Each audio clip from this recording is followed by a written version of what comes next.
Way back when your parents were just kids, science fiction movies and cartoons often portrayed a future filled with robots. For example, the classic cartoon The Jetsons featured all sorts of space-age robots that would take care of most of your day-to-day tasks. Some shows painted a much bleaker picture of a future in which robots would rule the world and humans would be at their mercy. Fortunately, that scenario hasn't come to pass. Fast forward to today, and you'll quickly realize we haven't yet reached the level of robotic automation predicted by the Jetsons. However, robots have become an important part of the world in which we now live. Large robots fill factories across the world, helping to automate processes that used to require humans to complete. Tiny robots help doctors to operate on patients in exciting new types of surgeries that are helping to solve medical issues that used to be deadly. We even have robots in our homes now. Some people have robot vacuums that will travel back and forth across the carpet, picking up the crumbs from the cookies you weren't supposed to eat in the living room. Many people also have robots that sit on the kitchen counter that they can talk to. With just a simple request, they can hear today's weather, get a recipe for chocolate cake, or order a new spatula to flip pancakes.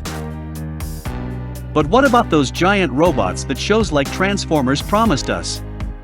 Thanks to Japanese engineer Masaaki Nagumo, such giant robots may now be closer to reality.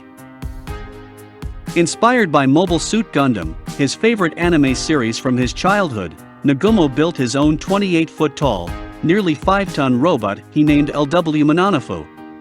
He believes it's the world's largest robot. Sitting inside the robot's cockpit, Nagumo can control the robot's arms and legs. It can walk, turn, and even move its fingers. An air gun on its right arm can also shoot sponge balls at a speed of 87 miles per hour. The giant robot took 6 years to build and is mainly used to promote Nagumo's employer, which develops farming equipment. Unfortunately, it was built taller than its workshop's doors, so it has to be dismantled to leave the factory where it was created. Nagumo isn't the only one with a claim to the world's largest robot though.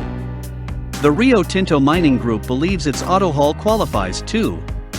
At a cost of nearly $1 billion, AutoHaul is an autonomous train that hauls iron ore across the Australian desert to the coast.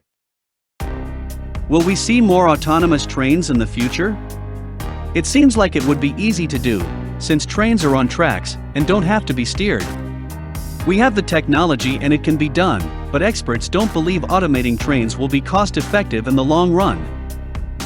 The cost of increased liability insurance and outfitting trains and track systems with sensors far outweighs the costs of having 1 or 2 humans operating the trains. That is all for this episode. If you have got any information, do like, share and subscribe.